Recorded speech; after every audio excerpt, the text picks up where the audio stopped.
우리의 십자가라는 제목으로 하나님 말씀 같이 묵상하고 또 은혜를 나누고자 합니다.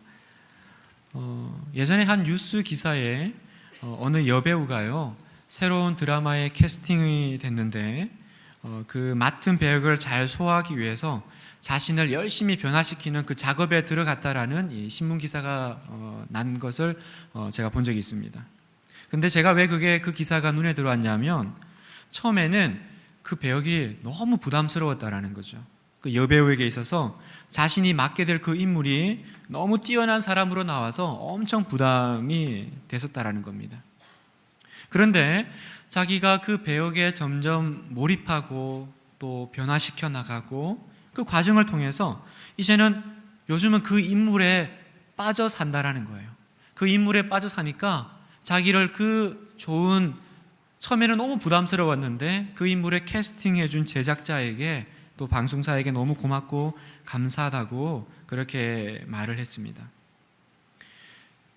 어쩌면 그녀는 평소에 자기가 하던 대로, 살던 대로, 먹던 대로, 말하던 대로 하지 못해서 굉장히 불편했을 거예요.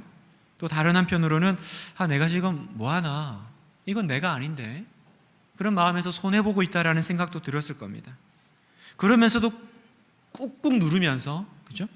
노력하고 또 절제하고 또 체중 감량하고, 그래서 점점 더 그 드라마에서 그 역할에 맞는 자기의 모습이 드러나고 그 역할에서 점점 빛이 나기 시작하니까 이제 너무 행복한 거예요.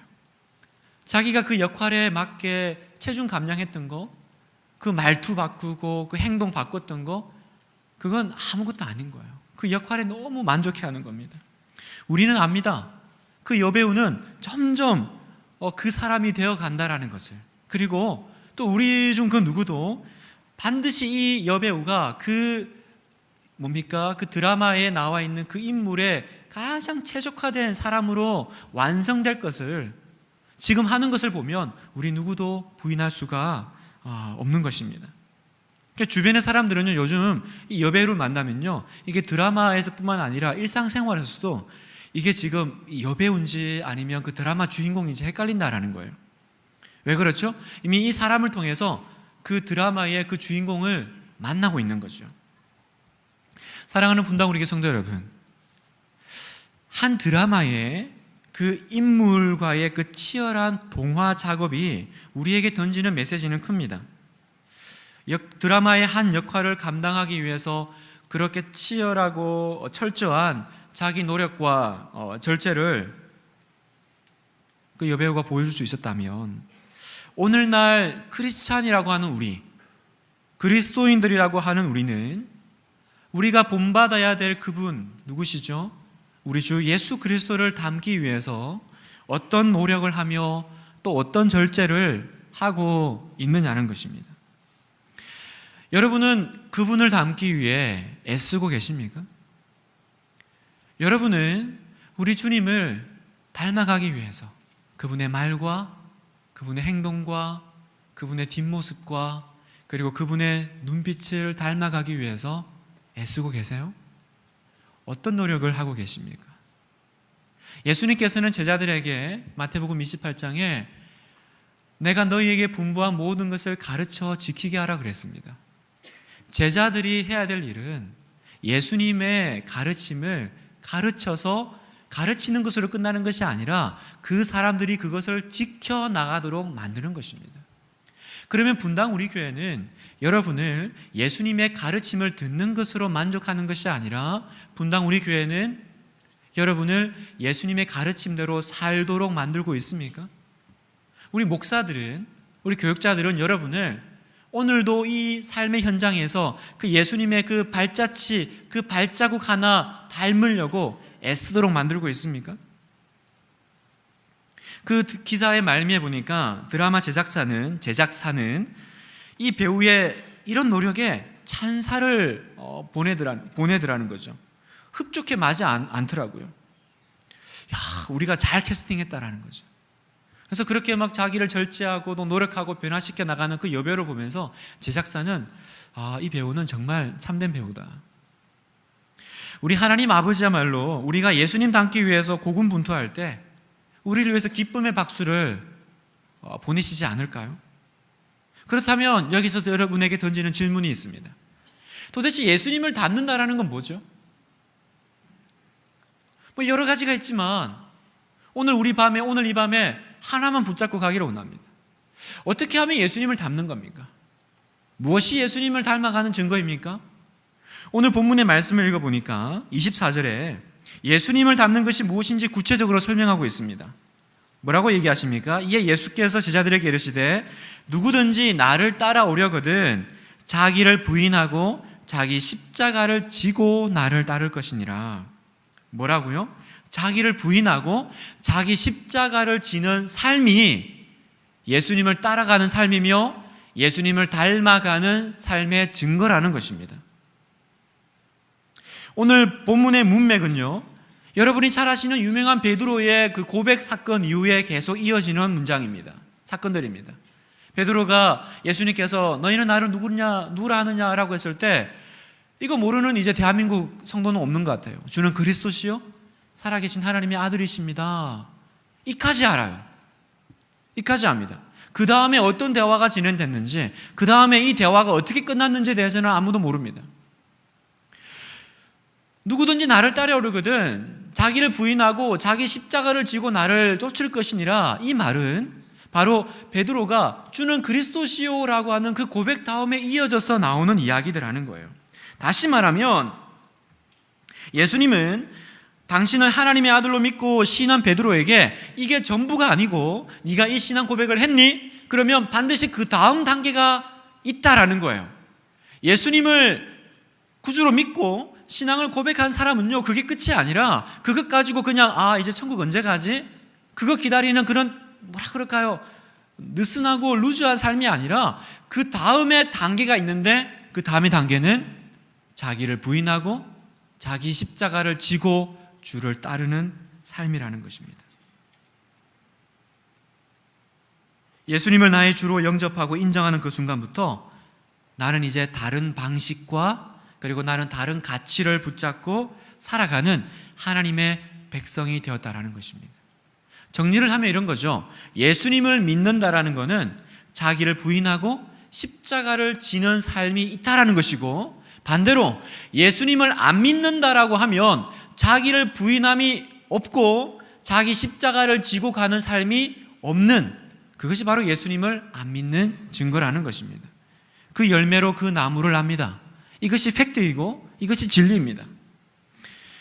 그래서 27절에 보면 뭐라고 얘기하세요? 인자가 아버지의 영광으로 그 천사들과 함께 오리니 그때에 어떤 일이 벌어져요? 각 사람이 행한 대로 갚으리라. 누가요? 예수님께서 누구에게? 우리에게 뭘 보고요? 우리가 행한 대로 갚아주시겠다라는 거예요.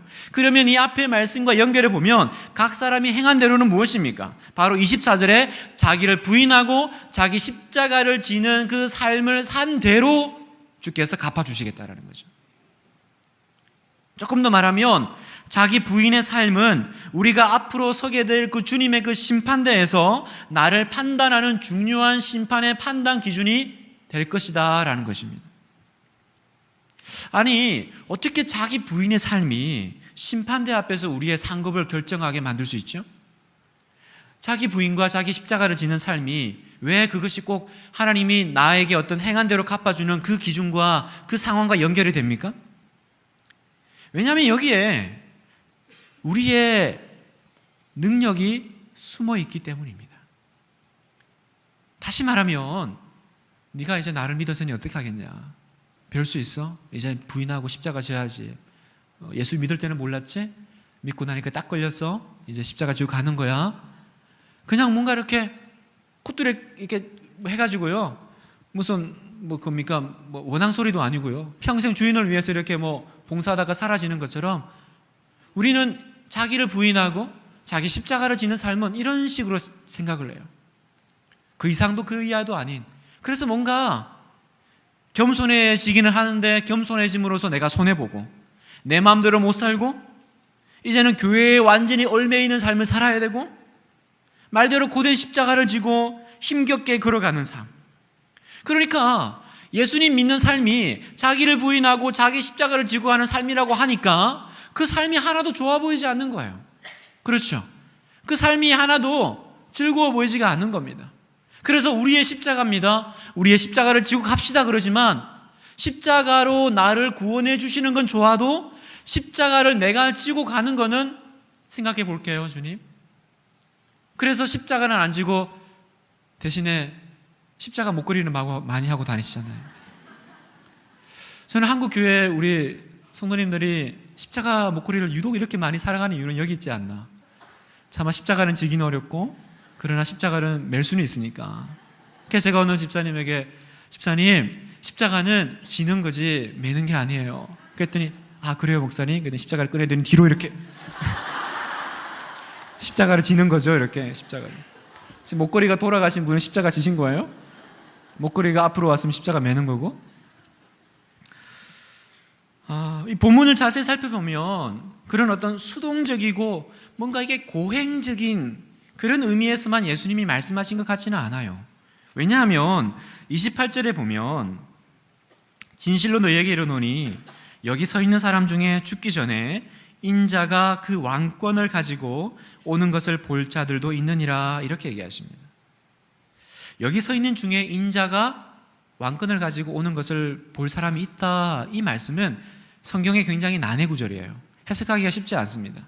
그래서 초대교회는 예수님이 왕권을 가지고 올 사람이 오는 것을 여기서 볼 사람이 있다고 하니까 아마 자기들이 살아있을 때 예수님이 재림하시는가 보다 이렇게 해석을 하고 또 기다렸던 사람들도 있었습니다. 자기 당대에 예수님이 오실 거라고 생각한 거죠. 그러나 이 구절은 왕권이 무엇이냐라는 이 해석에 따라서 결과가 달라지는 것입니다. 여기서의 왕권은 단지 예수님께서 재림하실 때 그 부분만을 얘기하는 것이 아닙니다. 이건 마치 메시아가 정치적이고 군사적인 힘을 가지고 오는 해방자로 보고 그래서 예수님이 메시아로 오셨지만 메시아 아니잖아. 정치적이지도 않고 군사적이지도 않으니까. 그래서 메시아를 이렇게 거절하고 배척했던 것과 같은 어떤 해석의 오류죠. 그럼 여기서 말하는 예수님이 말씀하신 왕권이란 무엇입니까? 왜냐하면 28절처럼 그 예수님을 그 당시에 봤던 사람들이 예수님이 재림한 것을 보지는 않았잖아요. 그러면 예수님이 왕권을 가지고 오신다라고 했는데 그건 어떻게 해석을 해야 되냐? 여기서 말하는 왕권은 마태복음 28장 18절에서 예수님께서 설명하십니다. 뭐라고 얘기하세요? 예수님이 승천하시기 전에 유명한 말씀하시죠. 예수께서 나와 일러 가라사대 하늘과 땅의 모든 권세를 내게 주셨으니 바로 여기서 말하는 왕권이라는 거예요. 예수님은 십자가의 죽음과 그리고 무덤에서의 부활로 어떤 일이 벌어졌어요? 이제 승천하시기 전에 우리 주님은 하늘과 땅의 모든 권세, 즉 왕권을 이제 아버지께로부터 받았어요. 하늘과 땅의 모든 권세를 아버지가 예수님에게 주셨다라는 거예요. 그러니까 이 왕권을 가짐으로써 일어난 일이 하나 있는데 그 다음 구절입니다. 그러므로 너희는 가서 모든 족속으로 제자를 삼아. 이 말은 뭡니까?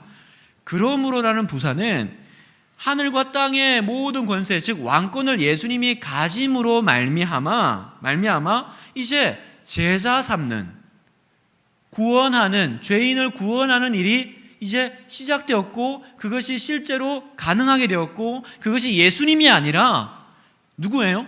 예수님의 그 명령을 들은 그 제자들을 통해서 이제 실제로 가능하게 되었다. 그 뜻입니다. 그러면 이 말이 또 무슨 얘기냐?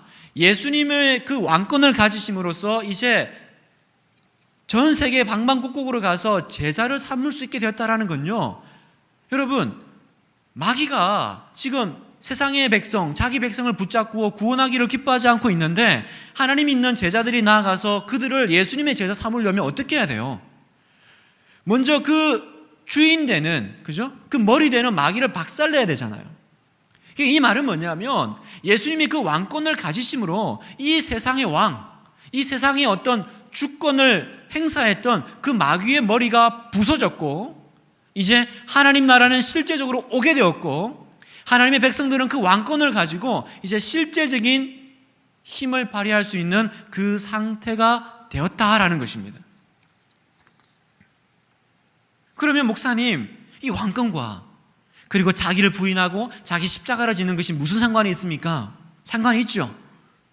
자기를 부인하고 십자가를 지는 것은 소극적인 의미에서는 그냥 자기 일을 위해 살지 마라, 기고만장하지 마라, 자기 힘으로 살지 마라, 이런 식으로 이해될 수 있지만, 적극적인 의미에서는 이제 내가 주인이 되어서 자기 마음대로 살던 삶에서 이제는 하나님의 백성으로 예수 그리스도의 권세 아래 들어가서 그 왕권을 내가 가지고 사는 자가 되었다, 이 뜻입니다. 아시겠어요, 여러분? 자기를 부인하고 자기 십자가를 지고, 이 말은 그전에는 나를 부인할 일이 없었어요. 왜? 내 인생의 주인은 나니까. 그리고 내 인생은 나를 위해 쓰는 거예요. 그래서 하나님의 왕권과 그 능력은 나와 아무 상관이 없었습니다. 그런데 내가 나를 부인하는 그 시점, 예수님을 나의 주님으로, 나의 왕으로 내가 영접하는 그 시점부터 이제 예수 그리스도의 왕권이 어디로 와요? 나에게로 이양되기 시작하는 거죠. 다시 말하면 예수 그리스도의 왕권을 누리는 종의 특권과 영광을 우리에게 말씀하고 계시는 것입니다. 사도 바울은 이 원리를 너무나 잘 알고 있었습니다. 사도 바울이 얼마나 대단하고 위대한 사역을 감당했습니까? 우리가 사도 바울의 이야기를 읽을 때마다 어쩌면 이렇게 예수님을 믿나? 어쩌면 이렇게 능력의 종인가? 근데 여러분, 사도 바울 자체가 대단했습니까? 그래서 그렇게 탁월한 인물이었기 때문에 그렇게 탁월한 사역의 열매를 맺을 수 있었던 걸까요? 사도 바울이 자신의 그 위대한 사역의 비밀을 밝힌 성경 본문이 있습니다. 고린도 후서 4장 7절을 보면, 제가 읽겠습니다. 우리가, 사도 바울과 그 사역자들 얘기하는 거죠. 우리가 이 보배를 질그릇에 가졌으니, 질그릇은 자기들입니다. 이는 심히 큰 능력은 누구에게 있어요? 하나님께 있고 우리에게 있지 아니함을 알게 하려 함이라. 우리가 사방으로 우겨싸움을 당해요. 그러나 쌓이지 아니하며, 답답한 일을 당해요. 그러나 낙심하지 아니하며 박해를 받아요. 그러나 버림받지 아니하고 거꾸로 뛰면 당해요. 그러나 망하지 아니합니다. 왜 이게 가능했습니까? 어떻게 가능했죠? 우리가 항상 예수의 죽음을 몸에 짊어짐으로. 짊어짐이 어떤 일이 벌어져요? 예수의 생명이 또한 우리 몸에 나타날 것이라는 거죠. 그래서 우리 살아있는 자가 항상 예수를 위해서 죽음에 넘겨지는 거예요. 자기를 부인하고 자기 십자가를 지고 죽음에 계속 자기를 넘기는 거죠. 왜요? 그때 예수의 생명이 또한 우리 죽을 육체에 나타나기 때문에. 그런즉 사망은 우리 안에서 역사하고 생명은 너희 안에서 역사하느니라. 이게 사도 바울의 사역의 비밀이었어요. 사역의 핵심이었어요. 무슨 말입니까? 사도 바울이 얘기합니다. 능력은 하나님께 있더라는 거예요. 하나님께. 내가 아무리 대단하고 아무리 잘난 척해도 결국 능력은 하나님께 있는데, 그러면 그 능력이 어떻게 나에게 오냐? 예수의 죽음을 짊어진 자가 예수의 생명을 덧입더라는 거예요. 예수를 위해 자기를 죽음에 넘기면 겉으로는 사망이 내 안에서, 우리 안에서 역사하는 것처럼 보여도 실상은 생명이 춤추기 시작하더라. 이게 오늘 읽은 우리 마태복음 17장 25절의 말씀입니다. 누구든지 제 목숨을 구원하고자 하면 잃을 것이요, 누구든지 나를 위하여 제 목숨을 잃으면 찾으리라. 무슨 말인지 아시겠어요? 성도 여러분, 사랑하는 분당 우리 성도 여러분, 왜 우리는 자기를 부인하는 삶으로, 그리고 십자가의 삶으로 뚜벅뚜벅 걸어 들어가야 됩니까? 이건 단지 여러분 보고 겸손해라, 자정해라, 그 얘기가 아닙니다. 그렇게 살 때에만 우리 안에서 생명이 춤추고 하나님이 역사하실 수 있기 때문입니다. 그래서 사도 바울은 뭐라고 얘기해요? 내가 약할 그때에 곧 강함이라. 내가 약할 그때 곧 강함이라. 왜요? 약함 속에 임하는 하나님의 능력이 있다라는 겁니다. 자기를 부인하고, 다시 말해서 이 세상의 가치관으로 살지 않고 이 세상에 속한 자로 살지 않는 이것이 곧 하늘의 왕권을 이어주는 유일한 길이 된다고 말씀하시는 겁니다.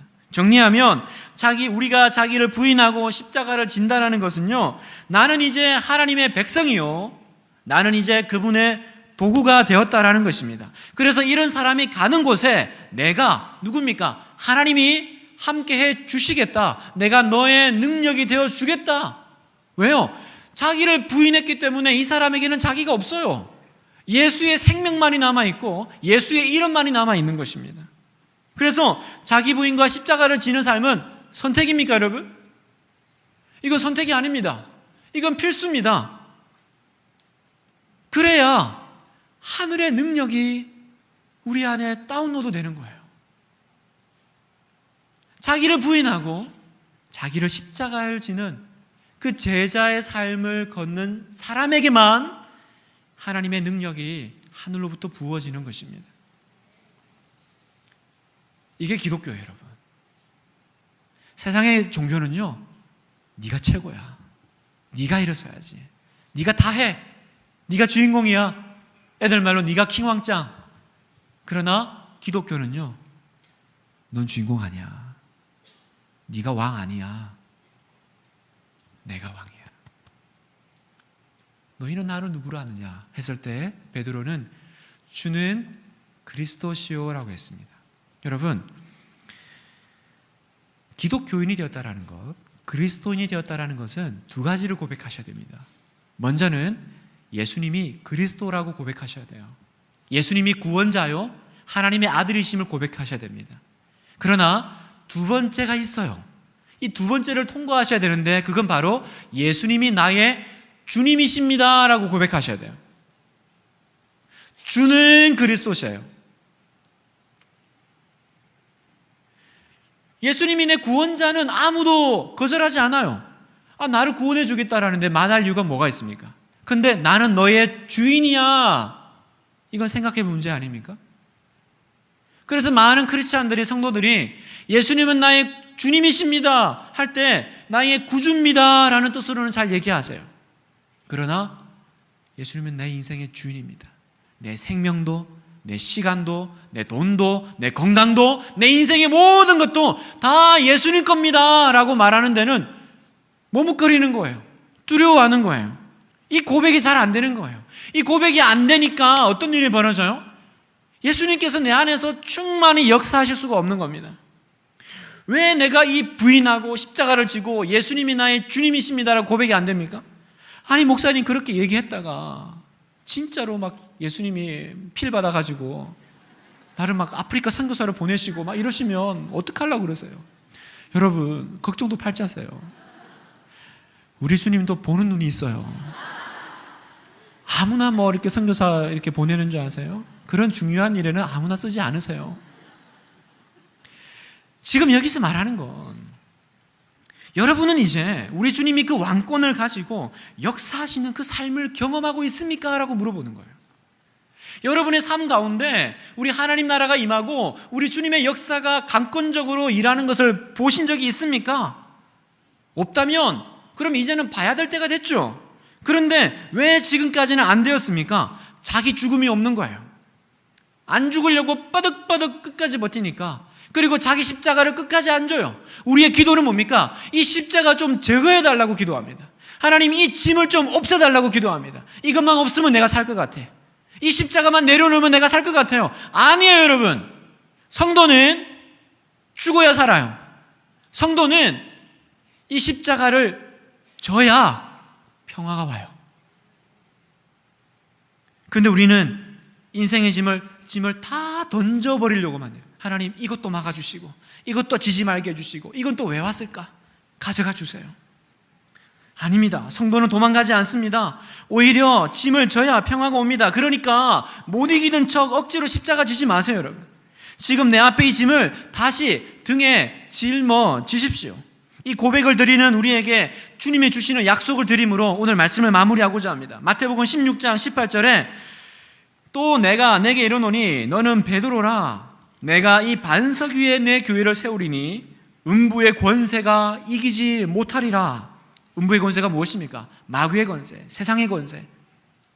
내가 천국 열쇠를 내게 주리니 네가 땅에서 무엇이든지 매면 하늘에서도 맬 것이요 내가 땅에서 무엇이든지 풀면 하늘에서도 풀리리라.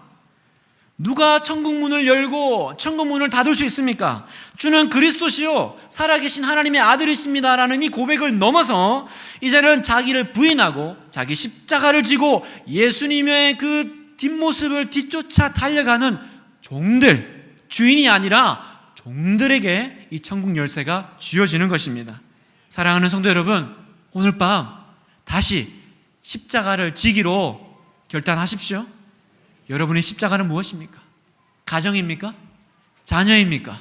남편입니까? 학생들이면 공부입니까? 그걸 내가 짊어지겠다고 말씀하십시오. 그게 여러분 능력이에요. 짊어지고 가면 어떤 일이 벌어집니까? 그때부터 예수님의 생명이, 예수님의 그 생명력이 역사하실 것입니다. 그리고 이제 내 인생의 주인은 예수님이시니까 예수님이 너는 내 것이니 내가 너를 책임지마 말씀해 주실 것입니다.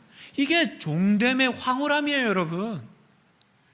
내 인생의 주인이 나면 내가 다 책임져야 되는데 네가 내 거면 내가 너를 책임지마, 이런 평안이 어디 있어요?